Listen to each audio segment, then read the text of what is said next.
everybody, it's time for me to do my first Q&A thing. I don't really know when I decided to do this, I just thought it might be kind of fun. I asked you guys on my community tab to send me questions through Curious Cat, and I also have this thing where, you know, certain dollar tier patrons, I think it's like $3 and above on my Patreon, get a guaranteed question spot. So like every time I answer a Q&A, if they send a question in, then I'm like definitely gonna get to theirs because, you know, they paid for it. So that being said, let's just jump into these, shall we? Oh, and apologies for the crap green screen settings. I've been toying around with it, but it's still not very good. That's what you get for buying fabric at Walmart. Okay, so first question is from Curious Cat. Anonymous asked, what is the echo?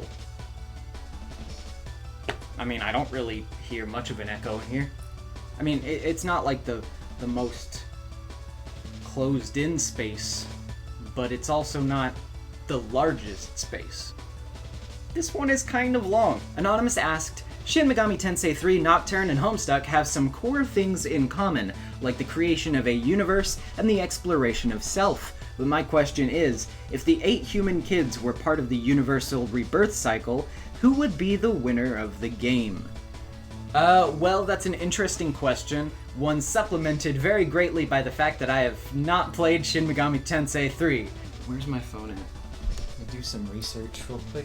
Okay, so, I still don't think I quite understand. From my loose understanding, though, I'm guessing, like, what it seems like you're asking is, like, in Shin Megami Tensei 3, it seems like the universal rebirth cycle is predicated on, like, some sort of like ideological truth that somebody is able to like mold the world around. Forgive me if I'm totally off base here, but my assumption then would be that like whoever pursues their ideological belief like the most strongly, or like, you know, is able to enforce it the most strongly, would obviously be able to reshape the world in the shape of their ideology, so to speak. So if we're just talking about like strength of ideology in general among Homestuck characters, I don't know, I guess it would probably be like a really close tie between Rose and Dirk.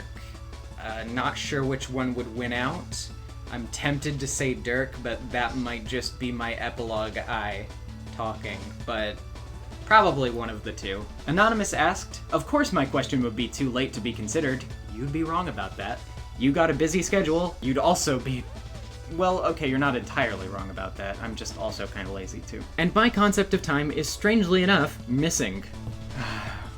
Weird. Forgoing the absence of a created thing, like time, I would like to ask, thanks to Dirk merging all versions of himself into himself, do you think it's possible he'll write a Pony Pals sequel?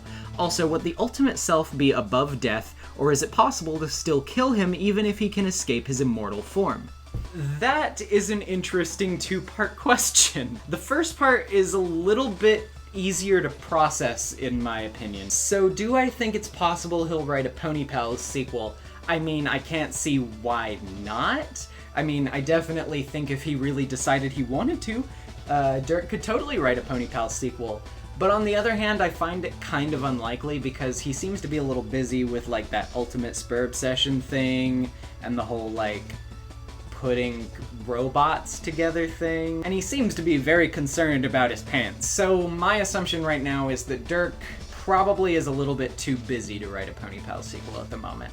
And would the ultimate self be above death, or could he still be killed? That I'm not really sure about. The ultimate self is, in and of itself, is kind of like this nebulous concept in Homestuck canon at the moment. We don't really know that much about what an ultimate self is, other than, like, you know, the layman's definition of what it means to have ascended to an ultimate self, what is involved in that ascension, etc. My general assumption, though, points me in the direction of the ultimate self probably could be killed similarly to how a regular god tier could be killed.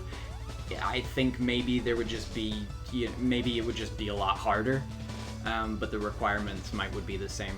I know that at one point in the epilogue, Dirk, after already having ascended to his ultimate self, refers to like some kind of predestined future knowledge that makes him believe that he will be killed by Dave in the future, and he pencils that in as a just death. And that might just be Dirk, you know, being Dirk, being like very depressive and, you know, like, Dave's gonna kill me because I deserve it. But like at the same time, I feel like there is some stock to put in how he was phrasing that. And ultimately, I think that what we'll probably see, if we do see anything out of that at all, we still don't know if we're actually going to get a follow-up to the epilogue or not, is I think we could see Dave possibly killing Dirk, and it would be a just death after everything that he did, and then, you know, boom, he's dead. I don't know for sure if that's how it's going to go, but I would assume that even Ultimate Selves are not above death, especially like if God Tier itself is not completely above death either.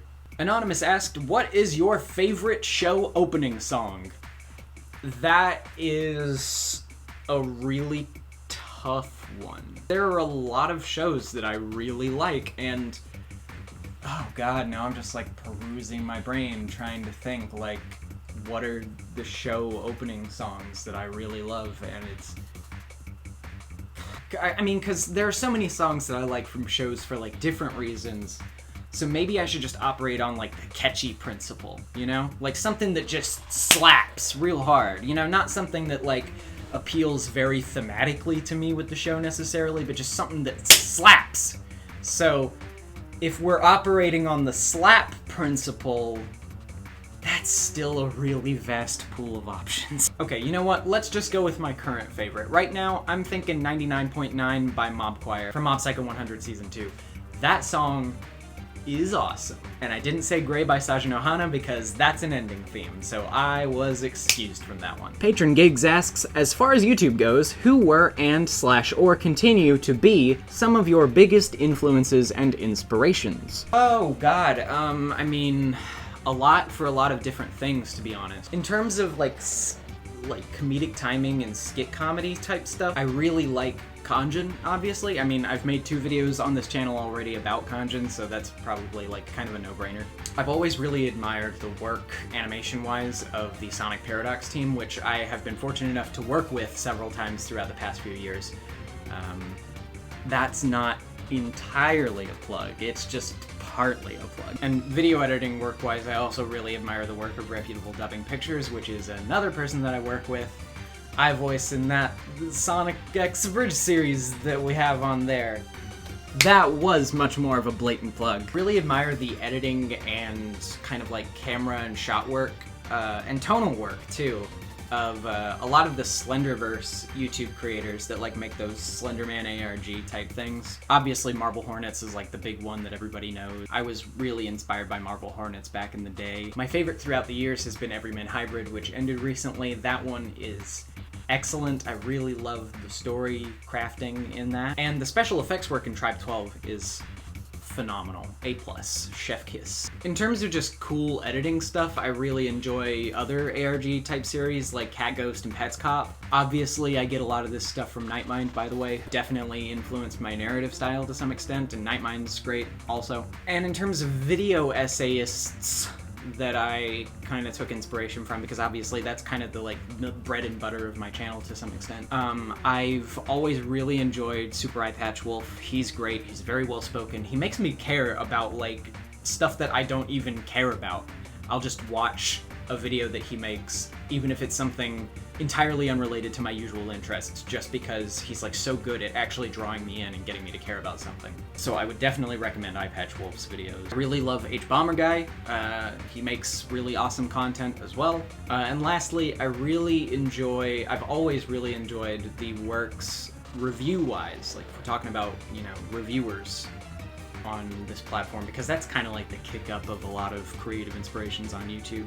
My earliest influence in that field would obviously probably be James Rolfe, the Angry Video Game Nerd from Cinemassacre. He seems to be a really nice guy. He's got tons of creative chops on him, and the stuff that he does, particularly with like set stuff and just, you know, practical effects and all that, is stuff that I've really enjoyed watching him put together, and I've kind of tried to employ some of that like same principle in some of my work that I've been able to do at certain points, just for fun. I mean, you know, it's not like trying to look like a Hollywood studio or anything, but it's fun. It's fun to do.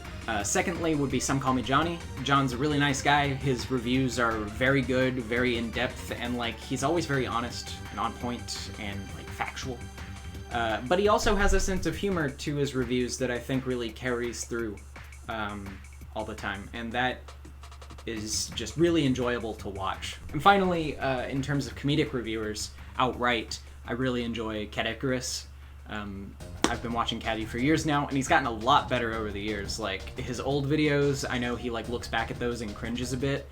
At the time, I liked them. Now, I actually kind of like am sort of the same. I look back at them and I'm like, they're not really as good. But if you look at Catty's current content, it's like getting better all the time.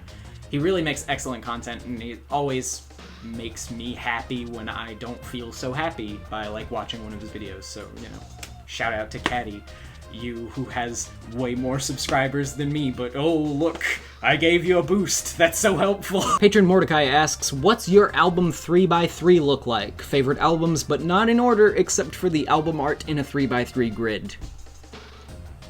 I'm gonna have to think about that one while I'm editing this, and it will be on the screen now. That's probably just a temporary favorites list because, I mean, my favorites for any category just fluctuate so often that I'm just so indecisive. It's just like, you know, I'll just slap something up there that is, like, appropriate for the time. Patron Cartoon Squid asks, would you ever want to make a series of your own? If you're talking about, like, a series as in, like a story, like a fictional story type thing, like an anime or a manga or a cartoon, you know, that kind of story, I'm not saying necessarily those mediums, then yes, I have thought about that multiple times, obviously. I mean, hasn't everybody? I do have a couple of projects on the back burner at the moment that I'm kind of working on slowly, but if I do those, this might be kind of a controversial answer, but I'm probably not going to advertise them as being by, like, me on this YouTube channel. Not because I, like, want to hide it from you guys or anything, but because I don't really want to, like, ride coattails of, like, my prior YouTube success to, like, get my stuff out there, if that makes sense. I want it to be, like, on its own kind of merit. I want that work to speak for itself. I don't want people to just read it because, like, hey, NezumiVA made it. Just better read it, you know, like, I want, if I make something creative like that, I would rather the work itself gain traction based on the quality of the work rather than, like, a name attached to it. So the answer basically is, yes, I'm working on some things, but I probably won't say that they're by me. And if you find them, then you may never know that I made it. But thank you for asking. That is a very important question. Anonymous asked, if your amount of gay energy was a number, what would it be? I don't know, man, like 69. Nice. Anonymous asked, what's your fursona and would you ever make videos about furries? My fursona is this. And would I ever make videos about furries? I don't know. I mean, maybe. I can't really think of a situation in which I would be making a video about furries, because I wouldn't be, like, making a video like, the furry fandom explained, you know, like, who wants to watch that? But also, there's just the fact that it's a broad topic. I mean, if there was, like, a series that I enjoyed that, like, had mostly furry characters or something that I wanted to talk about, like, you know, then maybe that would count as talking about furries, maybe? But as far as just, like, you know, furries, and that's the topic, like, probably not. Anonymous asked, Dear NezumiVA, how do I get good? I don't know. I still don't really know how to do that either. Have to get back to you on that one. Anonymous asked, who draws your face claims for your videos? I don't actually have an artist that draws the little avatar pictures that I used for a couple of those videos. I assume that's what you're talking about anyway.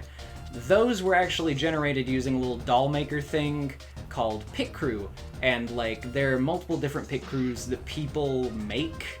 Like, different artists draw little, like, assets to put together a little doll maker on Pit Crew. I could probably locate the specific Pit Crew that I used to make those images, and then I could probably, like, put it as a link in the description in this video, in case you, like, any of you were curious.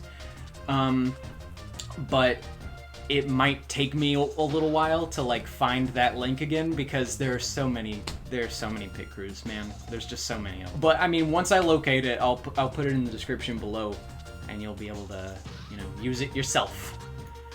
Use it to make your own YouTube Sona. And that appears to be all the questions that I got. So that's all for this edition of NezumiVA QA thing. You can always send additional questions to my Curious Cat, or of course, if you become a patron on Patreon, then you can send questions in my Discord, where you will have a shot to absolutely be answered if you are donating $3 or more per month. Otherwise, you can just send one to Curious Cat and I'll probably answer it. It's just, you know, if I get like a bunch from now on, then, you know, it's more likely that you'll have it answered if you're paying for it than if you're not. You feel me? But yeah, I mean, you know, the Curious Cat's always open. You can always send more questions. Probably not gonna do another Q&A for like a hot minute. You know, probably not gonna do these like all the time or anything. You know, it's not gonna be like a thing that I do every other week or whatever. It's just really when I feel like it, to be honest. But I mean, yeah, you know, you can feel free to send more questions, because obviously then building up a backlog would make it easier to make more Q&A videos. So I would have more material.